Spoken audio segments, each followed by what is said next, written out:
irmãos, nós estamos criando uma jornada juntos e já aprendemos várias lições dentro desse Evangelho de Marcos.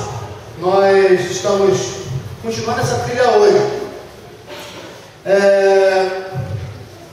Nós temos aprendido algumas coisas. Nós temos aprendido a respeito da religiosidade, a respeito da religiosidade vazia, daquilo que nos torna muitas vezes pessoas superficiais e que confiam muitas vezes em comportamentos, gestos, rituais para se obter a bênção de Deus.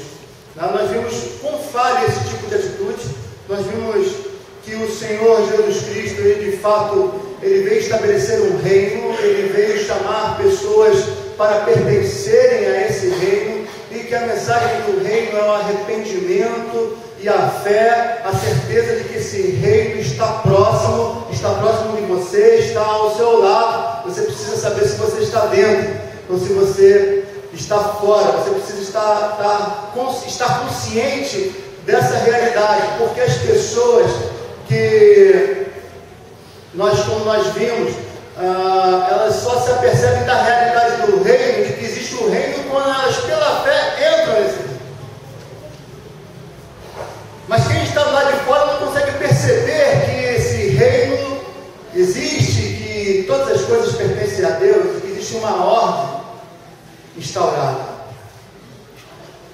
Nós vimos também e temos aprendido agora como é pertencer a esse reino neste mundo em que o reino precisa ser sinalizado nas suas virtudes, nos seus princípios.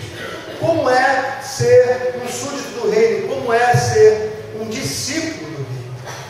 Nós temos aprendido com a própria vida do nosso Senhor Jesus Cristo, que ser discípulo do Senhor Jesus está inserido numa bênção muito grande. Todavia, nós vimos que pressupõe muitas vezes dificuldades, pressupõe perseguições, pressupõe muitas vezes incompreensão por parte da sua própria família, como o Senhor Jesus Cristo passou por essa dificuldade de ver nos seus irmãos e irmãs pessoas que não criam nele. Depois nós vamos ver um texto do Senhor Jesus Cristo indo para a sua cidade, pregando o Evangelho ali, pregando o reino de Deus, e o texto vai dizer que ele não conseguiu fazer muitos milagres ali, porque aquelas pessoas estavam acostumados a conhecer a Jesus e vê-lo desde pequeno como filho de Maria, aquela criança que ficava ali com seu pai José, de repente aprendendo alguma coisa na carpintaria, de repente brincando com as outras crianças.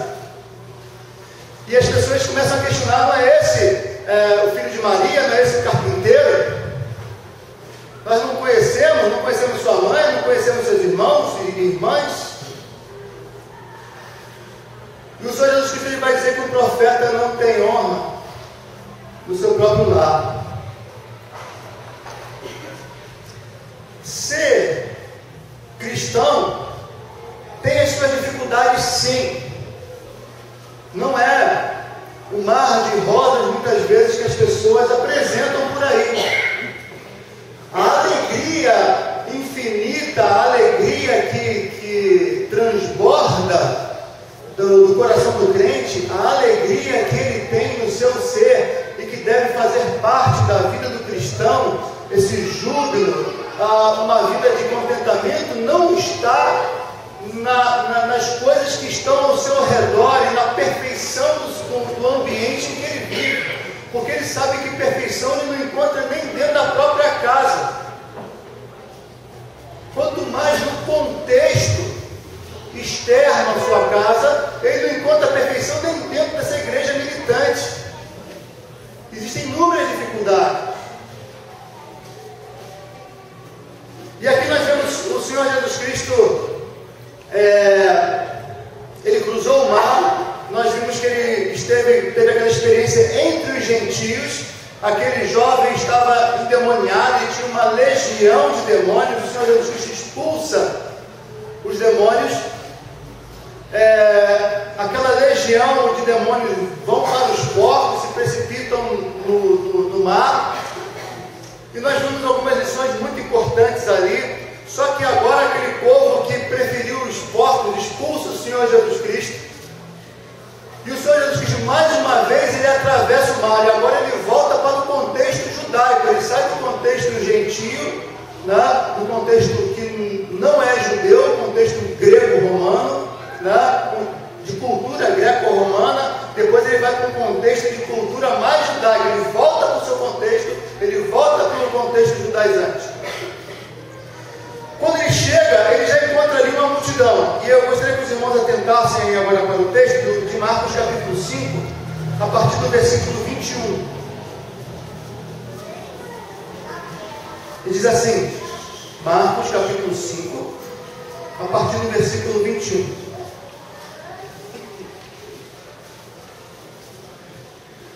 Tendo Jesus voltado no barco para o outro lado, afluiu para ele grande multidão, e ele estava junto do mar. Eis que se chega a ele um dos principais da sinagoga, chamado Jairo, e vendo, prostra-se a seus pés, e insistentemente lhe suplica: minha filhinha está à morte, vem, impõe as mãos sobre ela, para que seja salva e viverá. Jesus foi com ele. Grande multidão seguia, comprimindo. Aconteceu que certa mulher que havia 12 anos vinha sofrendo de uma hemorragia e muito padecera à mão de vários médicos, tendo despendido tudo quanto possuía, sem contudo nada aproveitar, antes pelo contrário, indo a pior.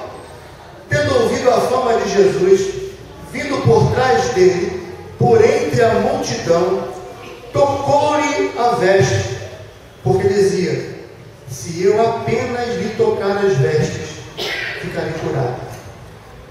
E logo se lhe estancou a hemorragia, e sentiu no corpo estar curada do seu flagelo. Jesus, reconhecendo imediatamente que dele saíra poder, virando-se no meio da multidão, perguntou: quem me tocou nas vestes? Responderam-lhe seus discípulos: vês que a multidão te aperta? E disse: quem me tocou? Ele, porém, olhava ao redor para ver aquela que fizera isso.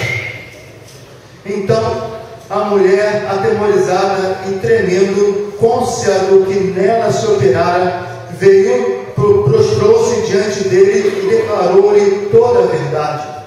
E ele lhe disse: filha, a tua fé te salvou, vai-te em paz e fica livre do teu mal. Falava ele ainda quando chegaram alguns da casa do chefe da sinagoga, a quem disseram: tua filha já morreu, por que ainda incomodas o mestre?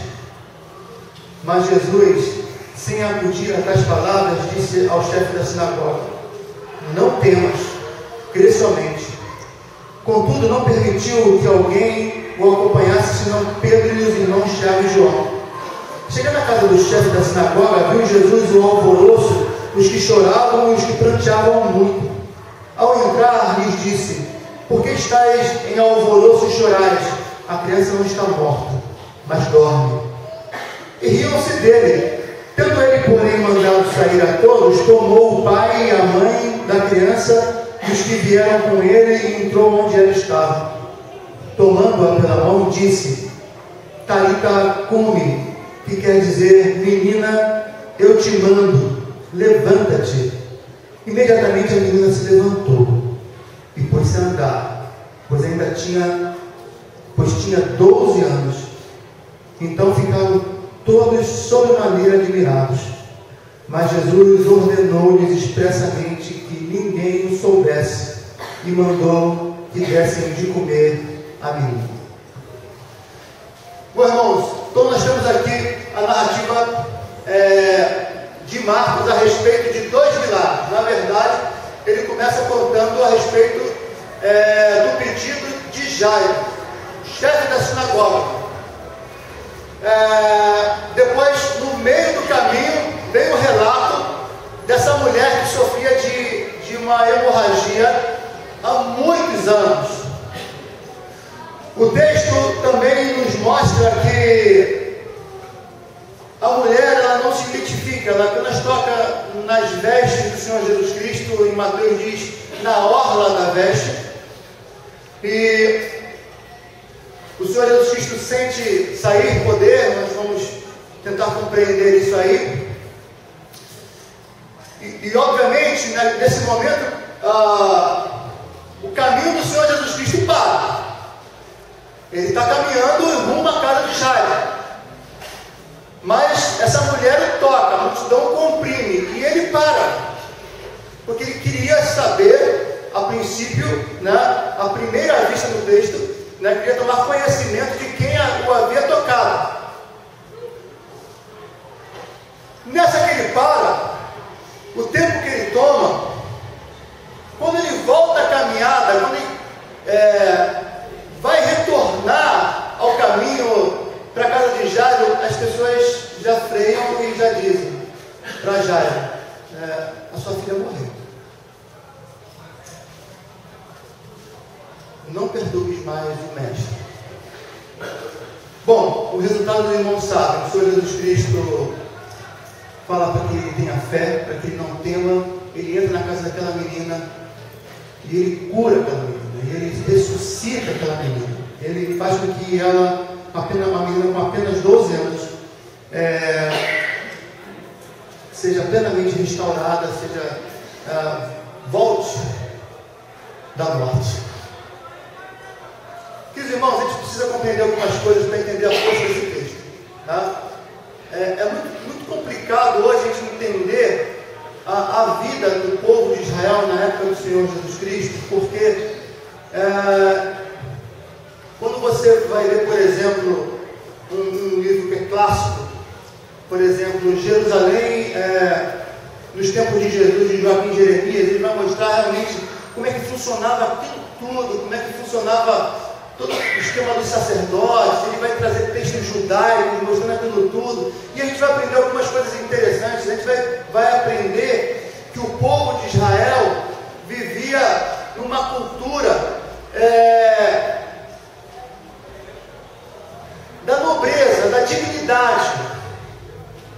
Esse elemento da dignidade era um elemento muito importante, da respeitabilidade que alguém podia ter diante do seu povo. No contexto da época do Senhor Jesus Cristo, essa respeitabilidade, essa dignidade era conquistada, tinha que ser conquistada pelo homem. A mulher tinha um papel importante como esposa da manutenção da respeitabilidade, da dignidade conquistada pelo seu esposo. Obviamente as mulheres, elas eram tratadas de maneira obviamente inferior aos homens, elas eram desrespeitadas em muitos aspectos, mas não era o caso de absolutamente todas as mulheres, porque as mulheres que estavam seguindo a lei e eram casadas e cumpriam firmemente a lei de Israel, a lei do Senhor, elas estavam ligadas, atreladas à dignidade do marido. Então, as pessoas respeitavam, as pessoas não desrespeitavam uma mulher casada de forma alguma, com a possibilidade, inclusive, de ser apedrejada. Então, existia toda uma série de normas, por exemplo, para um sacerdote se casar.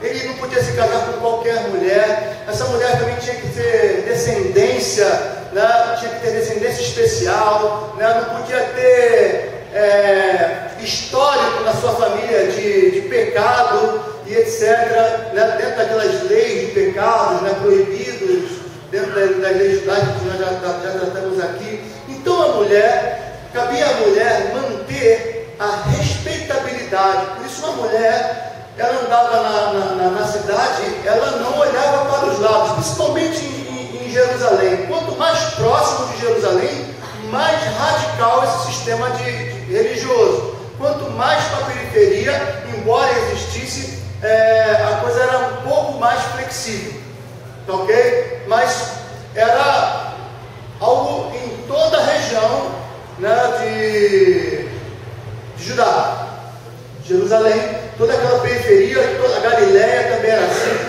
né? Existiam mais de 10 mil sacerdotes. Aqueles que não estavam na escala lá do templo, eles estavam nas suas cidades.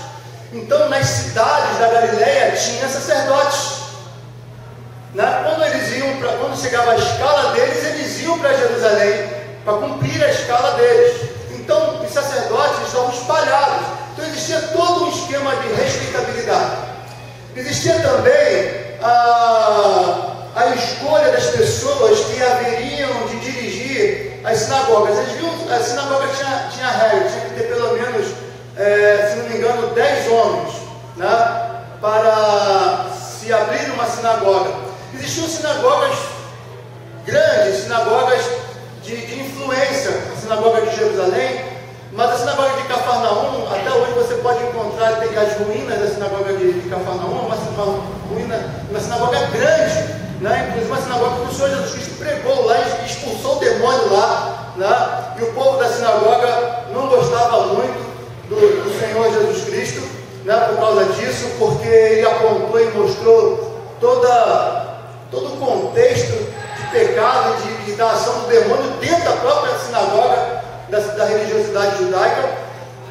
Então, o caso de Jairo, de ser um líder da sinagoga, significa que ele tinha a responsabilidade de conduzir todas as atividades da sinagoga, de organizar todas as atividades da sinagoga. E uma pessoa assim estava assim, no topo da respeitabilidade da região. E o Senhor Jesus Cristo, ele estava, por assim dizer, na lista negra dos chefes da sinagoga. Ele expulsou um demônio de dentro da sinagoga. Ele afrontou várias vezes fariseus, que eram pessoas altamente influentes dentro do contexto da sinagoga. Uma pessoa que tinha responsabilidade na sinagoga, que tinha dignidade de chefe de uma sinagoga, ele não falaria com o Senhor Jesus Cristo. E se falasse, seria dentro do contexto farisaico para pegar Jesus em alguma falha, como os fariseus tentaram várias vezes. O que acontece aqui é que nessa cultura de dignidade, nessa cultura de respeitabilidade, de nobreza, em que o povo de Israel estava inserido, nós vemos um homem que se prostra diante de Deus, diante de Jesus.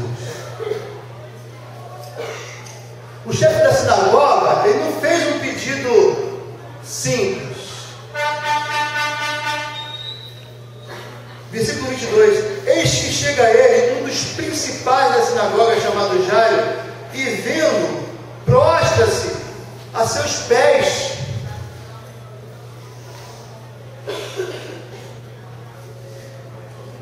Essa cena que muitas vezes a gente lê nesse texto e passa muitas vezes despercebido, é algo fortíssimo. Essa cena com certeza já causou um burburinho naquele lugar ali, e a notícia certamente se espalhou. Jairo se ajoelhou, se prostrou diante daquele homem lá que vocês estavam mandando perseguir.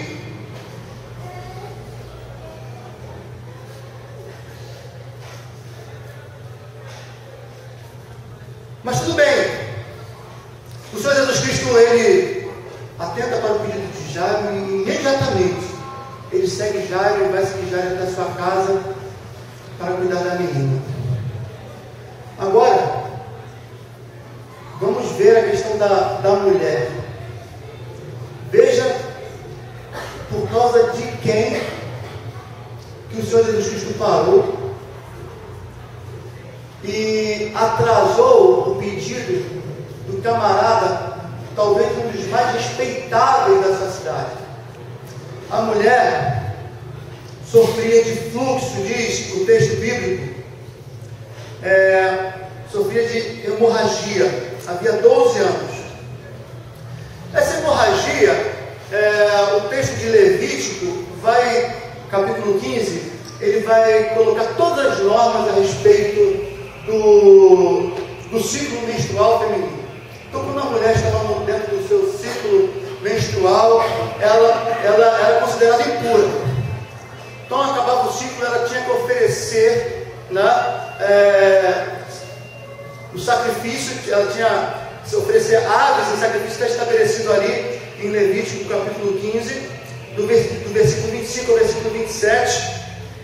Nós vamos ver todas as normas com respeito a isso. Mas naquele período, a mulher era considerada impura. Quem tocasse uma mulher naquelas condições era considerado impuro, cerimonialmente impuro, afastado de Deus, sem poder adorar o Senhor. Imagine uma mulher que está há 12 anos impura.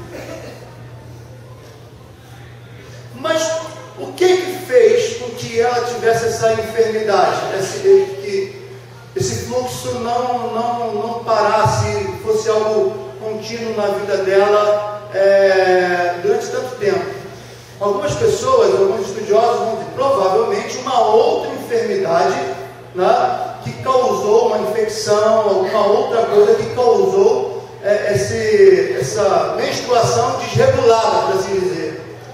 O autor do comentário do Evangelho, Sebastião, o nome dele, ele vai dizer que isso poderia ter sido causado, por exemplo, por uma doença venérea. Ele vai citar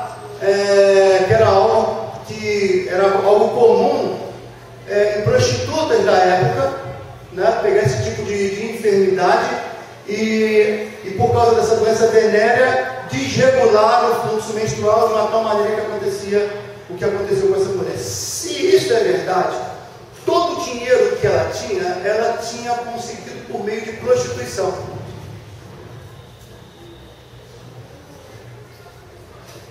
Se isso é verdade, né, aí não precisava nem ser verdade. O fato de ela ser enferma durante 12 anos dessa forma, ela já era descartada socialmente.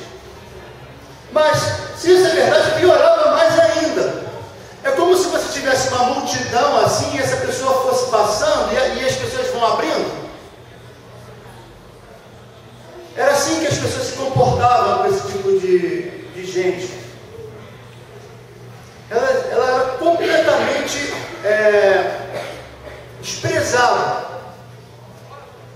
Ela era rejeitada. As pessoas se afastavam dela. Pois bem, ela não podia se aproximar das pessoas, obviamente. Mas ela não apenas se aproxima das pessoas, ela entra na multidão. E ela não quer encostar em nada mais, nada menos que o Senhor Jesus Cristo. Então, obviamente, quanto mais próximo de Jesus, mais o acúmulo de pessoas apertando. E ela está lá se esgueirando no meio da multidão, encostando em todo mundo. A ponto que viu uma frestinha ali, colocou a mão na hora da veste de Jesus.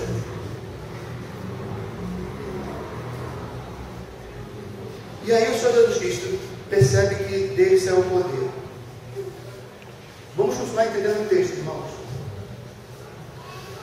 Quando o Senhor Jesus Cristo pergunta quem me tocou, a gente vai dizer, o Senhor Jesus Cristo não sabia então quem tocou naquela mulher, quem tocou nele, que pessoa era essa, se foi homem, se foi mulher.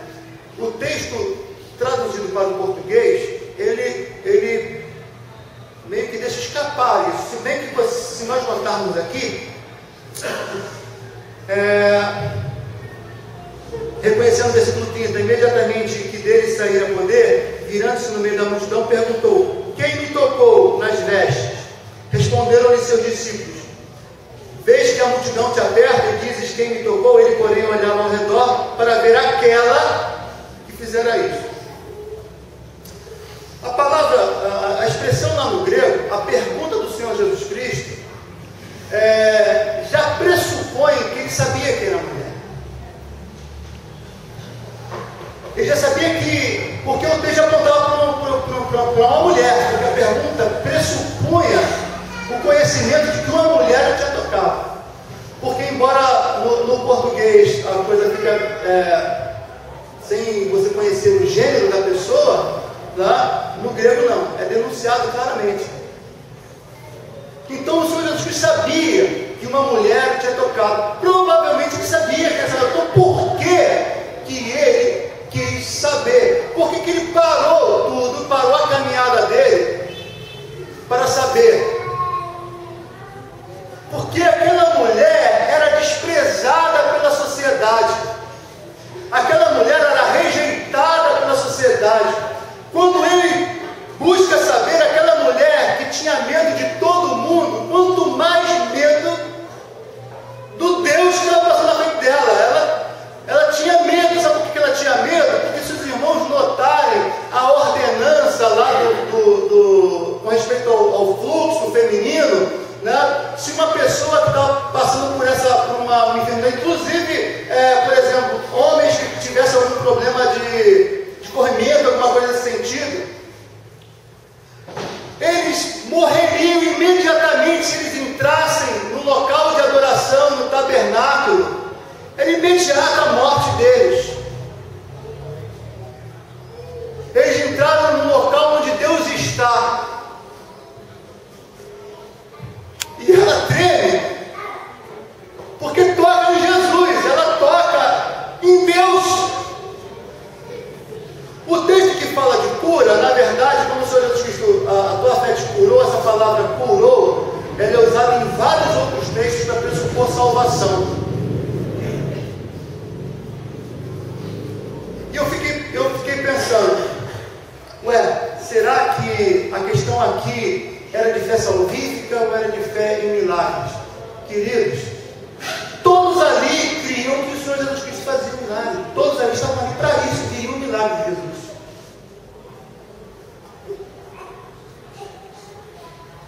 Então essa mulher creu de uma maneira diferente. A fé dela não era uma fé que tão somente num Deus que opera milagre. A fé dela ia além, e ele faz com que essa mulher seja vista por todos que a desprezavam, e declara na frente da multidão que essa mulher está curada, para que a multidão saiba que ela está curada. Agora ela pode ir lá fazer a sua oferta e ser reintegrada na sociedade. O Senhor Jesus Cristo não apenas a identifica, mas ele a chama de filha. Toca nela, assim como tocou no leproso, para escândalo de todos. E aí, um camarada que reconhecido por todos como uma pessoa respeitabilíssima, o Senhor Jesus Cristo jamais poderia interromper o caminho dele para assistir aquela mulher. O Senhor Jesus Cristo não apenas atrasa a história, e nesse meio caminho a menina morre.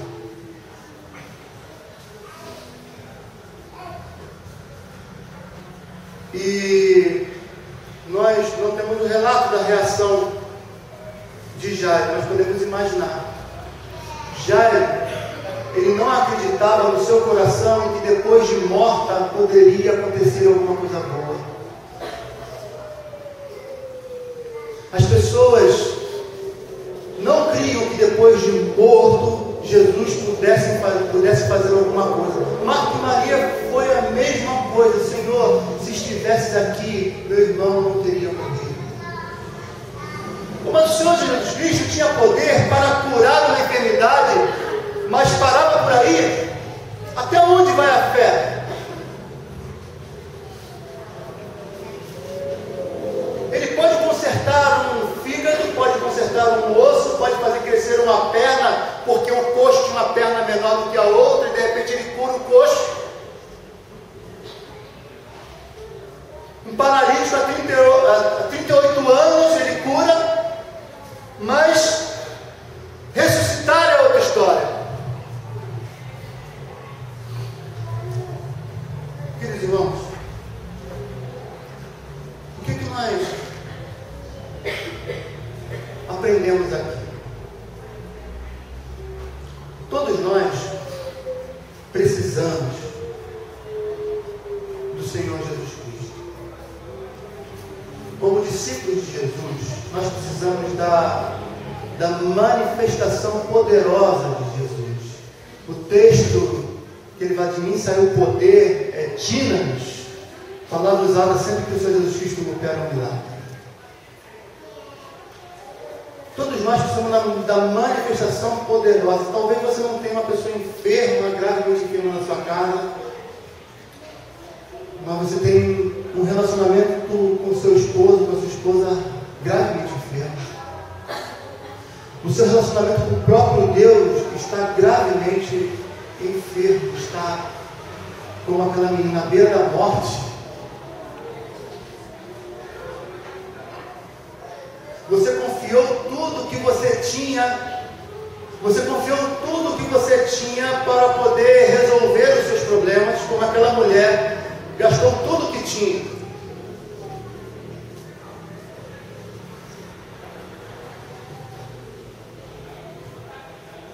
E talvez não tenha resolvido nada na sua vida. Você procurou terapia, você leu livros e nada aconteceu.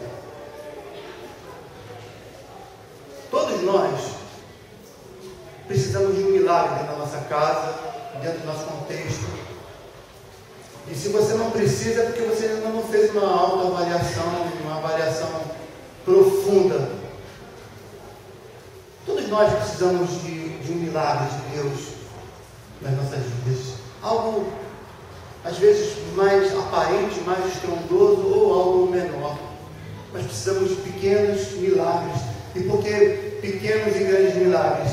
Pequenos e grandes milagres são impossíveis aos homens, porque são milagres. Talvez você precise de um ajuste no seu caráter. Talvez você não precise de uma ressurreição dentro da sua casa, mas precisa de um ajuste na sua emoção desestabilizada, porque qualquer coisa você se fere, qualquer coisa você se machuca, qualquer coisa você se magoa. Você precisa de um milagre de Cristo nessa área da sua vida. Um pequeno milagre em relação a outros milagres que são grandiosos, mas tanto os grandiosos quanto os pequenos são impossíveis para nós. Só Deus pode fazer. Ressurgir uma menina morta certamente era um milagre muito mais poderoso do que fazer uma mulher que estava com uma enfermidade gravíssima e certamente lá na frente levaria à morte. Mas com certeza o milagre operado naquela mulher, né, não foi tão estrondoso quanto ressuscitar aquela mulher, mas era um milagre, nenhum dos dois. Nem a menina podia fazer nada por ela mesma, nem aquela mulher podia fazer nada por ela mesma. O que iguala, o que deve nos ensinar hoje? Você precisa quebrar todas essas barreiras que têm te impedido de se derramar diante de Deus. E o que iguala Jairo e aquela mulher que os textos apócrifos vão chamá-la de Verônica, uma mulher que viveu na Cesareia de Filipe. Talvez a mesma Verônica que diz a tradição teria enxugado o rosto de Jesus. Essa mulher, ela quebrou todas as leis judaicas que a mantinham isolada da sociedade, para a proteção da sociedade. Ela quebra todas elas. Ela se põe em risco e põe o Senhor Jesus em risco, porque teoricamente, segundo a lei, todo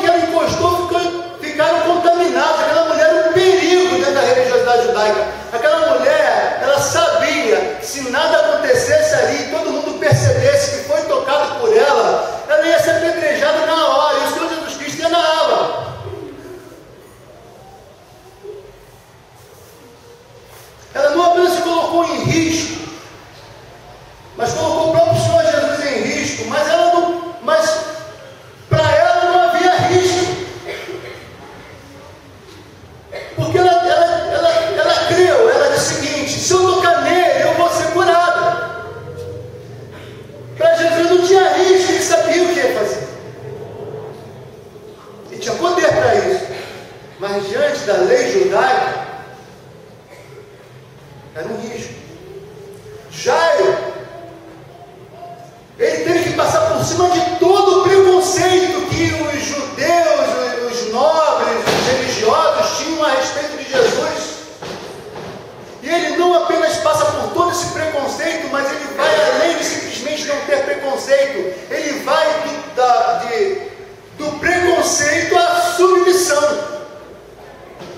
Ele vai da arrogância e da altivez característica das pessoas respeitáveis de Israel, que conquistaram a sua respeitabilidade ao longo dos anos e que não se misturam com gente pecadora e com gente que a gente não conhece, não respeita, para se ajoelhar e se prostrar diante daqueles que seus colegas diziam não era digno.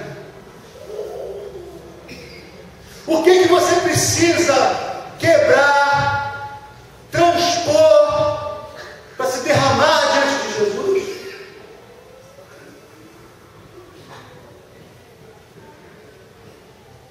O que você precisa vencer para ser um discípulo de verdade? E não esse discípulo 20%. Só 20% do nosso tempo, 10% do nosso tempo, 5% do nosso tempo, quando muito, para Deus. Quando que você vai se derramar e quebrar todos os preconceitos, tudo que te impede, para ser um filho 100% cristão, um pai 100% cristão, a mãe 100% cristã? Quando que você vai entender que não são as coisas que você tem conquistado, ou as coisas que você tem ou deixa de ter, que vai te fazer ter um relacionamento real com Deus? Porque às vezes as coisas que a gente tem nos afastam de Deus, e as coisas que a gente não tem nos unem a Ele. Mas em outras pessoas funciona o contrário. Porque elas perderam as coisas, elas se afastam de Deus.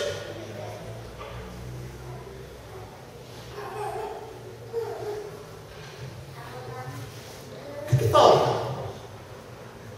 O que tem te impedido de ser um discípulo de verdade? Botam as barreiras, as leis, os preconceitos.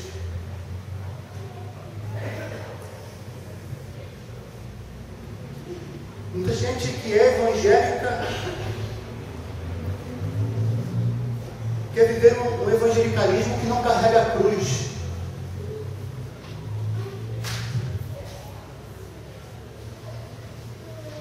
Não carrega a cruz.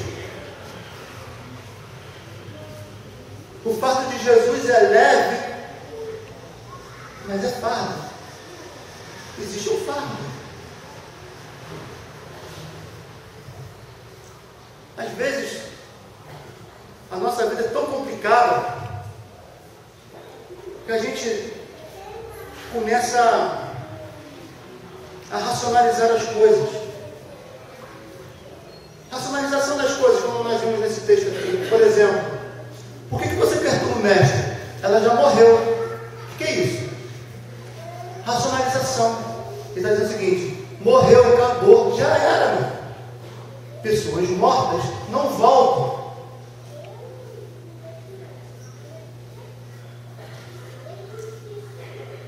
Às vezes você começa a emocionalizar as coisas demais, e aí as coisas acontecem contigo, aí você diz: que coisa terrível, eu sou o pior do planeta, Deus não me ama, e você não racionaliza nada, você, pelo contrário, você é levado pela emoção. Talvez como Jairo deva ter ficado quando ele ouviu a notícia daqueles homens. Talvez você seja uma pessoa até mais próxima de Jesus, mas o Senhor Jesus está dizendo assim: de mim saiu o poder. Não, mas Jesus, está todo mundo tocando em você. O Senhor Jesus está dizendo o seguinte: olha só, está todo mundo me tocando, mas alguém me tocou diferente. Assim como está aqui um monte de gente reunida aqui, inclusive o pastor, e as pessoas aqui estão num grau de relacionamento com Deus diferenciado.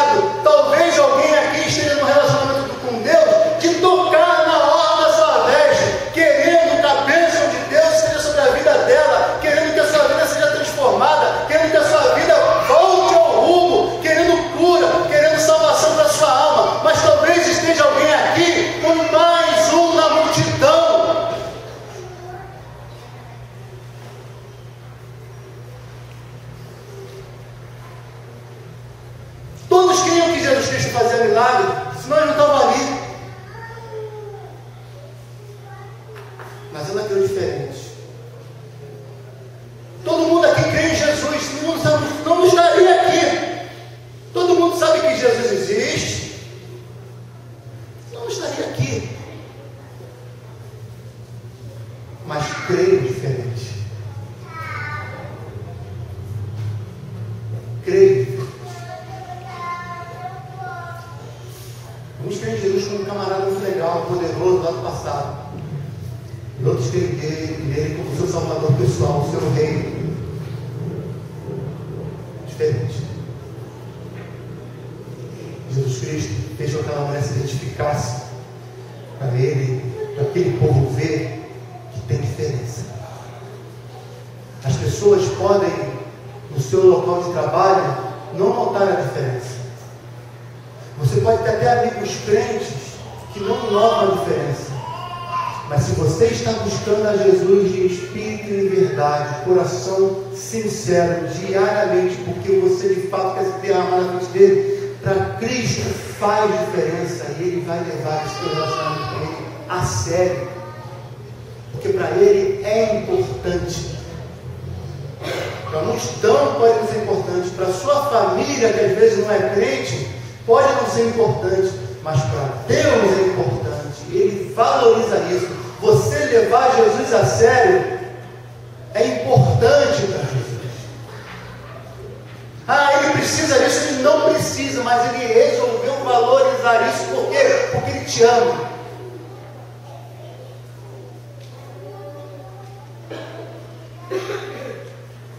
Vale a pena se derramar diante de Cristo e fazer a diferença dentro da igreja, no trabalho, na família, enfrentar qualquer coisa por causa de Cristo.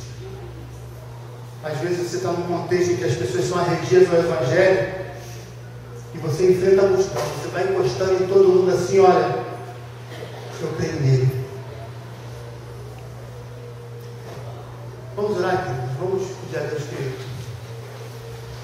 nos abençoe. Se você ainda não se entregou ao Senhor Jesus Cristo plenamente, se o seu discipulado tem sido de 70%, 60%, 20%, que tal você hoje falar com Deus, entregar completamente o seu coração, derramar Deus, se prostrar igual Jairo, enfrentar todos os riscos igual aquela mulher. Pai de amor, nós te louvamos, Senhor, e te agradecemos porque tu nos traz a tua palavra, porque tu és santo, tu és bondoso, a tua misericórdia está sobre nós. Ó Deus celestial, nós clamamos, Senhor, que o teu Espírito Santo nos abençoe nesse momento, Senhor, para que nós possamos viver um discipulado integral nos teus olhos, que nós possamos ser verdadeiros súditos do teu reino, que nós possamos nos prostrar e quebrar todas as barreiras que têm nos impedido de viver um discipulado real, de sermos cristãos de fato. Todas as barreiras do preconceito que estão ao nosso redor muitas vezes, todas as barreiras do medo daquilo que as pessoas podem pensar ou dizer da gente ou fazer com a gente, todas as barreiras que possamos encontrar no trabalho, dos colegas da escola, com os vizinhos, porque eles podem pensar, Senhor, o que for, Senhor, mas para nós importa o que tu pensas a nosso respeito. Por isso, Senhor, nós clamamos, Senhor, que o teu Espírito Santo nos fortaleça, nos santifique, nos renove, Senhor, para que possamos ser um povo salvo, santo e dedicado a ti. Abençoa as famílias que aqui estão, Senhor, abençoe os jovens que aqui estão, abençoe, Senhor, todas as pessoas que tu trouxestes aqui, Senhor, para que elas possam, Senhor, fazer um autoexame e se entregar completamente a ti. Nós falamos a tua bênção, em nome de Jesus.